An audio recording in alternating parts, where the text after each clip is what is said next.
जय हिंद जय भारत। तो दोस्तों एक और नई वीडियो में आपका फिर से बहुत बहुत स्वागत है क्योंकि आठवें वेतन आयोग को लेकर यहाँ पर दो बड़ी अपडेट्स निकल कर आई हैं और दोनों ही अपडेट्स आप सभी के लिए जान लेना बेहद ही ज्यादा जरूरी है। तो इसलिए वीडियो में लास्ट तक बने रहिएगा।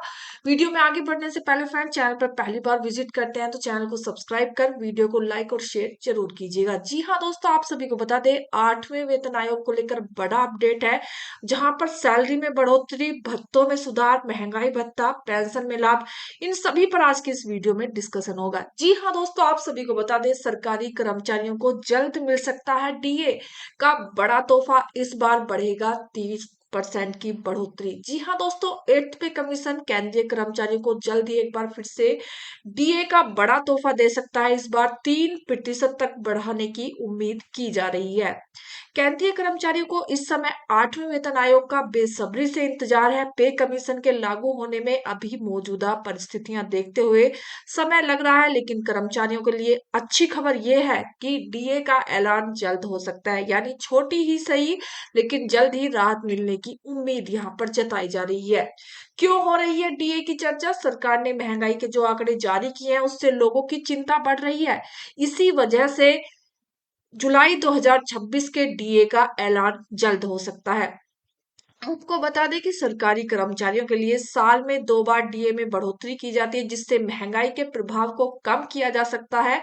आखिर बार बार केंद्रीय कर्मचारियों का डीए 2% बढ़ाया गया है, जिसके बाद डीए 58% तक बढ़कर पहुंच चुका है, 60% हो चुका है। वहीं पर आप सभी को बता दें इस बार 3% बढ़ सकता है आप सभी का डीए। जी हाँ दोस्तों, आप सभी को बता दें मौजूदा AICPI-W डाटा को अगर देखें तो 12 महीने का औसतन 147.51 बनता है। 2016 के बेस्ट सीरीज के अनुसार यह करीब 2.88% होता है। अगर डीए में बढ़ोतरी इस कैलकुलेशन को ध्यान में रखकर की जाती है तो तब की स्थिति में केंद्रीय कर्मचारियों को महंगाई भत्ता 62.51% यानी 63% तक हो सकता है। यानी 3% की बढ़ोतरी की उम्मीद कर्मचारी इस बार कर सकते हैं। साथ ही साथ क्या डीए प्रतिशत हो गया तय? जी हाँ दोस्तों, आप सभी को बता दें नहीं, अभी ऐसा कुछ भी नहीं है।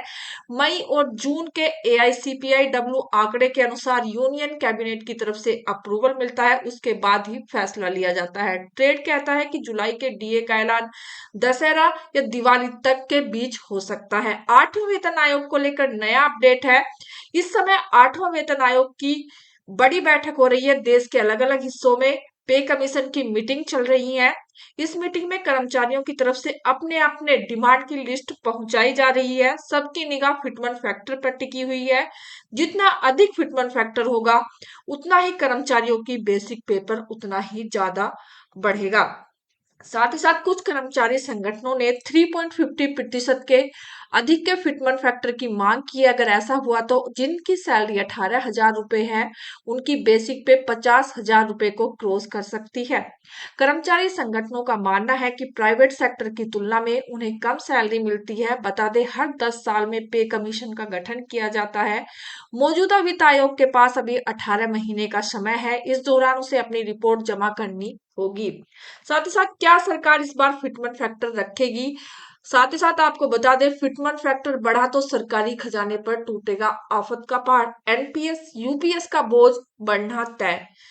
आठवें वेतन आयोग के तहत केंद्रीय कर्मचारी और पेंशन भोगी पर असर पड़ेगा। कर्मचारी संगठन 3 से 5+ फिटमेंट फैक्टर की मांग कर रहे हैं। सरकार के लिए वित्तीय रूप से मुश्किल हो सकती है ये बातें। जी हाँ दोस्तों, आठवां केंद्रीय वेतन आयोग 50.14 लाख केंद्र सरकार के कर्मचारी, करीब 69 लाख पेंशन भोगियों के वेतन और पेंशन ढांचे पर विचार कर रहा है। ऐसे में यह सवाल उठ रहा है कि क्या सरकार कर्मचारी संगठनों की ओर से मांगे गए उच्च फिटमेंट फैक्टर को मान पाएगी? हालांकि कर्मचारी यूनियनें 3 से लेकर 5 से ज्यादा तक के फैक्टर की मांग करते हुए यहाँ पर नजर आई है, लेकिन पेंशन एक्सपर्ट्स का दलील है कि ऐसी मांगे वित्तीय हकीकत के मुताबिक नहीं हो सकती। ऐसा खासकर क्योंकि नेशनल पेंशन सिस्टम यानी एनपीएस और यूनिफाइड पेंशन स्कीम यानी यूपीएस जैसी कंट्रीब्यूटिव पेंशन स्कीमों के तहत सरकार को देनदारियां बढ़ रही हैं।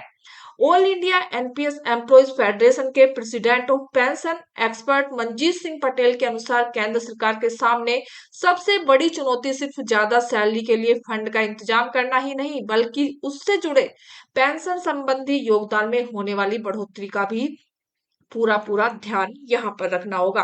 साथ ही साथ आपको बता दें, एनरी में वाजिब बढ़ोतरी। सिंह ने कहा है कि अगर सरकार 2 के आसपास का फिटमेंट फैक्टर देती है तो भी कुल सैलरी खर्च में काफी बढ़ोतरी हो सकती है। मिसाल के तौर पर किसी कर्मचारी की बेसिक पे 100 रुपए है, अभी उसे डीए 60% महंगाई भत्ता मिलकर हर महीने 160 रुपए मिलते हैं। अगर रिवाइज फिटमेंट फैक्टर के जरिए बेसिक पे को दोगुना करके 200 कर दिया जाता है तो कर्मचारियों की सैलरी मौजूदा 160 से 40 रुपए बढ़ जाएगी, जिसका मतलब है कि असल में करीब 25% की बढ़ोतरी होगी। इससे पता चलता है कि अगर फिटमेंट फैक्टर कर्मचारी संगठनों की मांग से काफी कम भी हो तो भी सरकारी खर्च में भारी बढ़ोतरी हो सकती है। सिंह के मुताबिक अनुमान है कि सरकार पर 2 लाख करोड़ रुपए से ज्यादा का बोझ यहाँ पर पड़ सकता है। साथ ही साथ सरकार का बढ़ता खर्च। मिली जानकारी के मुताबिक भारत में करीब 55 लाख केंद्रीय कर्मचारी और संभावित 69 लाख पेंशन भोगी हैं, जिन पर 8वें केंद्रीय वेतन आयोग की सिफारिशों का असर पड़ेगा। 7वें सीपीसी के कर्मचारी का न्यूनतम मूल वेतन बढ़ाकर 18,000 रुपए प्रति माह कर दिया। एक्सपर्ट्स के मुताबिक 8वें सीपीसी के लिए चुनौती सिर्फ सैलरी में बदलाव नहीं, बल्कि केंद्र सरकार लाखों कर्मचारी की रिटायरमेंट स्कीम भी योगदान देती है। सैलरी बढ़ोतरी के साथ साथ पेंशन स्कीम में भी योगदान बढ़ेगा, क्योंकि ये सरकारी कर्मचारियों की बेसिक पे महंगाई भत्ते से जुड़े हुए हैं। साथ ही साथ केंद्र सरकार के मौजूदा कर्मचारी में से लगभग 32 से 33 लाख कर्मचारी एनपीएस के दायरे में आते हैं। इसमें वे बेसिक सैलरी डीए का 10% हिस्सा जमा करते हैं, जबकि 14% का योगदान देती है। सरकार पहले से ही एनपीएस खातों में हर महीने करीब 3,000 करोड़ रुपए जमा कर रही है। यूपीएस कर्मचारियों में सरकार 18.5% का योगदान देती है, जिसमें 40,000 रुपए बेसिक पे पाने वाले को यहाँ पर सैलरी में 6,660 रुपए से ज्यादा जुड़ा जाता है। इसका मतलब है कि 8वें वेतन आयोग के लिए सिर्फ सैलरी पेंशन बढ़ाना ही अहम बात नहीं, इसके अलावा सरकार को 55 लाख कर्मचारी और 69 लाख पेंशन भोगियों के लिए 14% एनपीएस और 18.5% यूपीएस कटौती की देनदारी का बोझ भी उठाना होगा। यह एक बड़ा हिस्सा माना जा रहा है। तो दोस्तों, ये थी आज की बेहद ही महत्वपूर्ण वीडियो जो कि आपके लिए थी। तो अगर आपको हमारी वीडियो पसंद आती है तो लाइक करें, शेयर करें, साथ ही साथ कमेंट बॉक्स में ये जरूर बताएं कि आप हमारी वीडियो कहाँ से देख रहे हैं। जय हिंद, जय भारत।